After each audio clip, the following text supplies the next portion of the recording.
अस्सलाम वालेकुम प्यारे बच्चों, आप सब कैसे हैं। मैं उम्मीद करती हूँ कि आप सब ठीक होंगे। जी हाँ, मैं आपकी टीचर बुशरा नासिर उर्दू की क्लास में आपके साथ मौजूद हूँ। तो बच्चों, जैसा कि आप जानते हैं कि हम अपनी क्लास में हरूफ से लफ्ज़ बनाना सीख रहे हैं और पिछली क्लास में आपने वाव की जो है वो जगह, उसकी जगहों का हमने बताया था कि वाव जो है दरमियान में और आखिर में कैसे इस्तेमाल होता है, और इसकी एक मश्क जो है इससे पहले हम कर चुके हैं, जिसमें आपने वाव को दरमियान में लिखने का तरीका सीखा था कि वाव जो है वो किस तरह दरमियान में लिखने से, मतलब आने से, 3 हरूफ के सेट में वाव को दरमियान में यूज़ करने से, इस्तेमाल करने से वो एक लफ्ज़ बन जाता है। ठीक है, सबको याद है ना, बे, वाव और लाम 3 हरूफ से हमने बनाया था। आप देख सकते हैं यहाँ भी बोर्ड पर आपके सामने एक मौजूद है।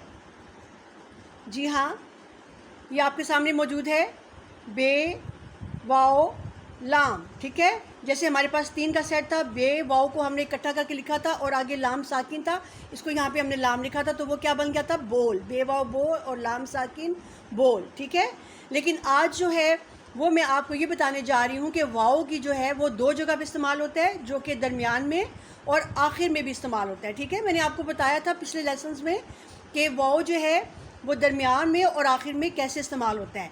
तो अब आज हम उसी की प्रैक्टिस करने जा रहे हैं बच्चों। आज हमारे पास 4 हरूफ हैं जिनसे हमने वाव की दरमियानी और उसकी आखिरी हैसियत को पहचानेंगे हम। ठीक है, कि वाव को हमने दरमियान में और आखिर में कैसे इस्तेमाल करना है।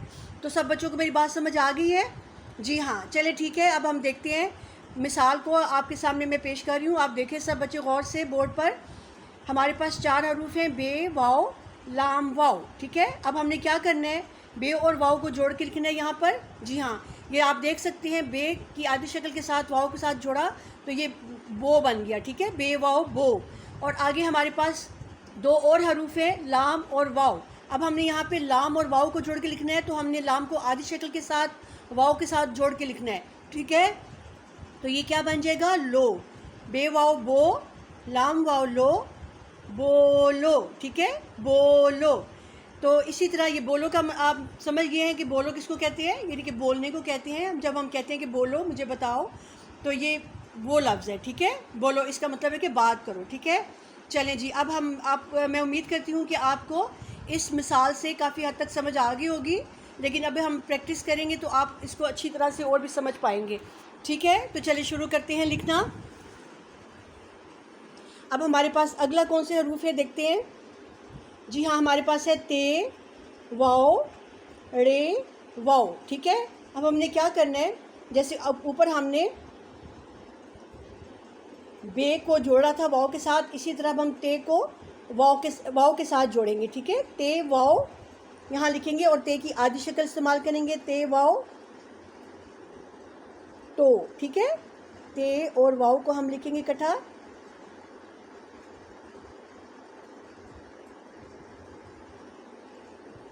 तो। ठीक है, और आगे हम देख सकते हैं कि हमारे पास कौन से 2 हरूफ हैं, रे और वाव। ठीक है,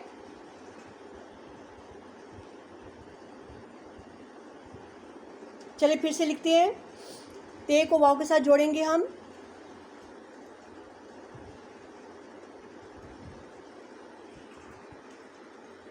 ते को वाव के साथ जोड़ेंगे, तो।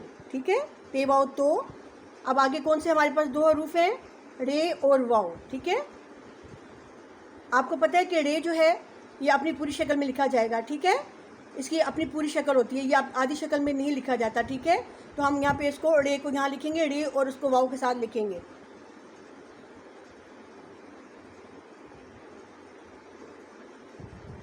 रे, वाव।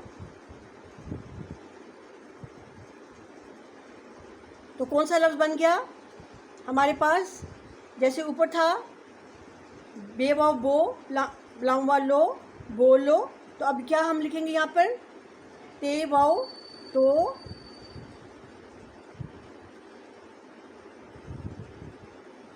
ते वाव तो, और रे वाव रो, रे वाव रो, तोड़ो। क्या बन गया, तोड़ो, यानी तोड़ने को कहते हैं, किसी चीज़ को तोड़ना। ठीक है, तो समझ आ गई सबको। जी हाँ, चलें अब हम आगे चलते हैं कि आगे हमारे पास कौन से हरूफ हैं। जी हाँ, जीम, वाव, रे, अलिफ, ठीक है। अब आप देखिए इसमें वाव जो है अलिफ इस्तेमाल हुआ है। जैसे कि पहले भी आपको मैंने सबक में बताया था कि अलिफ जो है वो भी दो जगह इस्तेमाल होता है, लफ्ज़ के दरमियान में और आखिर में, ठीक है। लेकिन यहाँ पर वाव जो है वो दरमियान में यूज़ हो रहा है और अलिफ जो है ये आखिर में इस्तेमाल हो रहा है। तो हम वाव की प्रैक्टिस के साथ साथ अलिफ की प्रैक्टिस भी साथ साथ कर रहे हैं। तो अब हमने यहाँ पर अलिफ को इस्तेमाल करना है आखिर में, ठीक है। अब हम यहाँ पे वाव को इस्तेमाल नहीं कर रहे, यहाँ हमने इसको अलिफ को करना है, ठीक है। और इसको हमने एक लफ्ज़ बनाना है, ठीक है। चलिए हम शुरू करते हैं लिखना। हम क्या करेंगे, पहले जीम को वाव के साथ जोड़ के लिखेंगे। जीम की आधी शक्ल इस्तेमाल होगी। जी हाँ,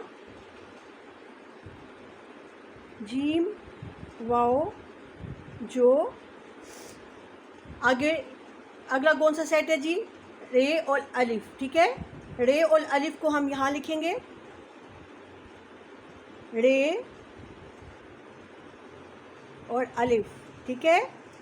तो ये कौन से हरूफ बन गए, जीम, वाव, जो, रे, अलिफ, रॉ। क्योंकि अलिफ की आवाज़ आ है, वाव की ओ है और अलिफ की आ है, तो ये रे, अलिफ, रॉ, ठीक है। जीम, वाव, जो, रे, अलिफ, रा। तो हम यहाँ पे क्या लिखेंगे, जोड़ा, ठीक है। जीम, वाव, जो,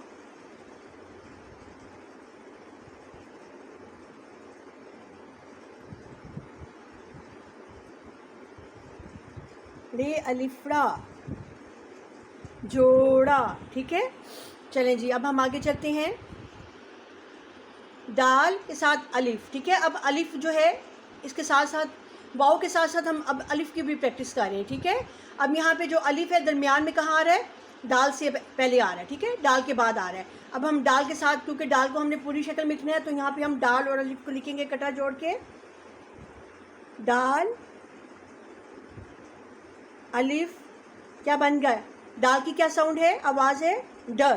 दाल और अलिफ की आ, दाल, अलिफ, दा, शाबाश, दा। और आगे हमारे पास कौन से दो हरूफ हैं, लाम, वाव, लो, ठीक है। लाम और वाव है, ठीक है। हम यहाँ पे लिखेंगे लाम, क्योंकि हमने जोड़ के लिखने हैं दोनों को, तो हम क्या करेंगे, लाम की आधी शक्ल इस्तेमाल करेंगे।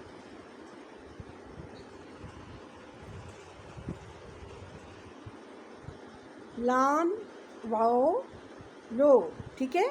तो यहाँ क्या लिखेंगे हम यहाँ पर, जी हाँ, सब बच्चे गौर से देखें। दाल, अलिफ, डा, अलिफ की आवाज़ आ है और वाव की ओ है, तो लाम, वाव, लो, ठीक है। तो क्या हम लिखेंगे यहाँ पे, डालो, शाबाश, बिल्कुल सही कहा आपने। दाल, अलिफ, डा, लाम, वाव, लो, डालो, बिल्कुल सही। चलें जी, अब नेक्स्ट देखते हैं हमारे पास कौन से हरूफ हैं। सीन, वाव। सीन को हमने वाव के साथ जोड़ना है, ठीक है। सीन की आधी शक्ल के साथ हम वाव को जोड़ेंगे यहाँ पर, सीन और वाव, सो, वाव की आवाज़, सीन की आवाज़ स और वाव की आवाज़ है ओ, सो। आगे है हमारे पास कौन सा जोड़ा है, नून, अलिफ, ना, बिल्कुल सही, क्योंकि नून के अलिफ की आवाज़ आ है और नून की आवाज़ न। नून, अलिफ, नून और नून को अलिफ के साथ जोड़ के हमने यहाँ लिखना है, ठीक है। नून की आधी शक्ल इस्तेमाल करते हुए, नून, अलिफ, ना, ठीक है। तो अब कौन सा लफ्ज़ हमारे पास बन गया जी, गौर से देखें। सीन, वाव, वाव की साउंड क्या है, ओ, सीन, वाव, सो। नून और अलिफ की साउंड आ है, नून की साउंड न, नून, अलिफ, ना, सीन, वाव, सो, नून, अलिफ, ना, सोना। तो हम कौन सा अब यह लफ्ज़ लिखेंगे जी, शाबाश, सीन, वाव, सो, नून, अलिफ, ना, सोना। सोना किसे कहते हैं, जी हाँ, नींद को कहते हैं। हम सोते हैं ना, नींद पूरी करते हैं, सोते हैं, तो सोने को कहते हैं, ठीक है। चलें जी, अब नेक्स्ट हम देखते हैं कौन से हमारे पास हरूफ हैं। जी हाँ, तोए और वाव, ठीक है।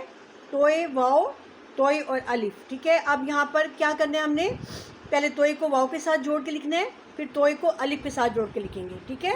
तो पहले हम तोए की आधी शक्ल के साथ इसको यहाँ लिखेंगे, तोए, वाव, तोए की यहाँ पे जो है वो पूरी शक्ल इस्तेमाल होगी, ठीक है। तोय को हम साथ वाव के साथ जोड़ के लिखेंगे इधर, तोय वाव तो। और दूसरा कौन सा सेट है हमारे पास, तोय अलिफ। अब तोय को अलिफ के साथ लिखना है, तोय को अलिफ के साथ जोड़ेंगे, ठीक है। तो ये क्या बन जाएगा, तोय वाव तो, तोय अलिफ ता। वाव की आवाज़ ओ है और अलिफ की आवाज़ आ है। तोय वाव तो, तोय अलिफ ता। क्या बन जाएगा, शाबाश, तोता। बिल्कुल सही कहा आपने। ते वाव तो, ते अलिफ ता, तोता, बिल्कुल सही। चलिए जी, अब हम नेक्स्ट चलते हैं नीचे। जी हाँ, ये हमारे पास अगला हर्फ है काफ और वाव, ठीक है। काफ और वाव का सेट है एक, और एक नून और अलिफ का, ठीक है। पहले काफ को हम वाव के साथ जोड़ के लिखेंगे। यहाँ हम काफ को इसकी आधी शक्ल के साथ लिखेंगे, ठीक है। चलें जी, काफ वाव को, ठीक है। अगला सेट कौन सा है हमारे पास, नून अलिफ ना, ठीक है। नून की आधी शक्ल के साथ हम इसको लिखेंगे, अलिफ के साथ जोड़ेंगे, नून और ये अलिफ ना, ठीक है। अब दोनों की साउंड क्या है, काफ वाव को, नून अलिफ ना। क्या बन गया, शाबाश, कोना, कोना, ठीक है। यहाँ हम क्या लिखेंगे, काफ वाव को, नून अलिफ ना, कोना। कोना किसे कहते हैं, किनारे को कहते हैं, ठीक है। किसी चीज़ का किनारा जो होता है उसको हम कोना कहते हैं, ठीक है। चलिए जी, नेक्स्ट हम देखते हैं कौन से हरूफ है हमारे पास। गाफ वाव, गाफ और वाव का एक सेट है, और रे और अलिफ का एक सेट है, ठीक है। पहले हम गाफ की आधी शक्ल के साथ वाव को लिखेंगे। यहाँ पर गाफ वाव गो, ठीक है। आगे कौन सा सेट है, रे अलिफ रा। रे को अलिफ के साथ जोड़ के लिखेंगे, रे अलिफ रा, ठीक है। तो ये क्या बन जाएगा, गाफ वाव गो, रे अलिफ रा, शाबाश, गोरा। बिल्कुल बिल्कुल सही कहा आपने। गाफ वाव गो, रे अलिफ रा, गोरा, ठीक है। सबको समझ आ गया। चलें जी, ठीक है। अब नेक्स्ट देखते हैं हम। रे और वाव का सेट है एक हमारे पास, और एक काफ और वाव का सेट है। पहले हम रे और वाव को यहाँ लिखेंगे, रे वाव रो, ठीक है। उसके बाद दूसरा कौन सा सेट है, काफ वाव। काफ को वाव के साथ जोड़ के लिखेंगे, काफ की आधी शक्ल, और वाव के साथ लिखेंगे। तो ये क्या बन जाएगा, जी हाँ, जोड़ करें, रे वाव रो, काफ वाव को। तो क्या बन जाएगा, रो को, शाबाश, रे वाव रो, काफ वाव को। क्या बन गया जी, रोको। रोको किसको कहते हैं, रुकने को कहते हैं। किसी चीज़ को रोक दें, रोकना, ठीक है। इसको रोको, ठीक है। इसको रोक दो या मना कर दो, ठीक है। तो आपको समझ आ रही है कि हम इनसे हरूफ क्या क्या बना रहे हैं। ये हमने वाव का और अलिफ का जो है वो इस्तेमाल आज हमने सीखा है, कि हमने वाव और अलिफ को जो है वो दरमियान में और आखिर में कैसे लिखना है। तो मैं उम्मीद करती हूँ कि आपको सारा समझ आ गया होगा अच्छी तरह से, लेकिन एकदम हम इसकी प्रैक्टिस फिर कर लेते हैं। जी हाँ, हमारे सामने बोर्ड पे मौजूद है। जी हाँ, आप देख सकते हैं, बे वाव बो, लाम वाव लो, बोलो, ठीक है। इसी तरह ते वाव तो, रे वाव रो, तोड़ो। जीम वाव जो, रे अलिफ रा, जोड़ा। दाल अलिफ डा, लाम वाव लो, डालो। यानी किसी चीज़ को डालना, किसी चीज़ के अंदर डालना, ठीक है। फिर है सीन वाव सो, नून अलिफ ना। सीन वाव सो, नून अलिफ ना, सोना। सोना मतलब नींद करना, सो जाना। फिर है तोय वाव तो, तोय अलिफ ता। तोय वाव तो, तोय अलिफ ता, तोता। तोता पता है किसको कहते हैं, पैरट को कहते हैं, जी हाँ, तोता। चलिए अब नेक्स्ट हम देखते हैं काफ वाव को नून अलिफ ना, काफ वाव को नून अलिफ ना, को ना। ठीक है, समझ आ रहा है सबको। इसी तरह गाफ वाव गो, रे अलिफ रा, गोरा, रा रा रे वाव रो, काफ वाव को, रो को। तो बच्चों आपने आज हमने इस क्लास में वाव की दरमियानी और आखिरी जगह को मालूम किया। इसी तरह अलिफ को हमने दरमियान में कैसे और आखिर में कैसे इस्तेमाल करना है ये भी आपने आज सीख लिया है। तो बच्चों आपकी आज अच्छी तरह से प्रैक्टिस हो गई है कि हमने वाव और अलिफ को जुमले लफ्ज़ के अंदर और आखिर में कैसे इस्तेमाल करना है। तो मैं उम्मीद करती हूँ कि आप सब ने इसको गौर से सुना होगा और इसको देखा होगा, और आप आइंदा जो है इसके लिए मुख्तलिफ़ अल्फाज जो हैं उसके सेट्स बनाना ख़ुद सीखेंगे। और आप कोशिश करें कि घर में आप किसी भी कॉपी पर इसी तरह हरूफ को जोड़कर लफ्ज़ बनाना सीखें, और जितना आप सीखते जाएंगे, जितना आप इसको लिखते जाएंगे, उतनी जल्दी आप इन हरूफ को सीख लेंगे। तो इसी तरह हम अपनी उर्दू ज़ुबान को अच्छी तरह से समझ पाएंगे। तो जितनी हम प्रैक्टिस करते जाएंगे बच्चों, उतनी जल्दी हम अपनी ज़ुबान पर अबूर हासिल करेंगे। तो इसके साथ ही मैं आपसे इजाज़त चाहती हूँ। अगली क्लास में फिर हम मिलेंगे इंशाअल्लाह। तब तक की इजाज़त दीजिए। अल्लाह हाफिज़।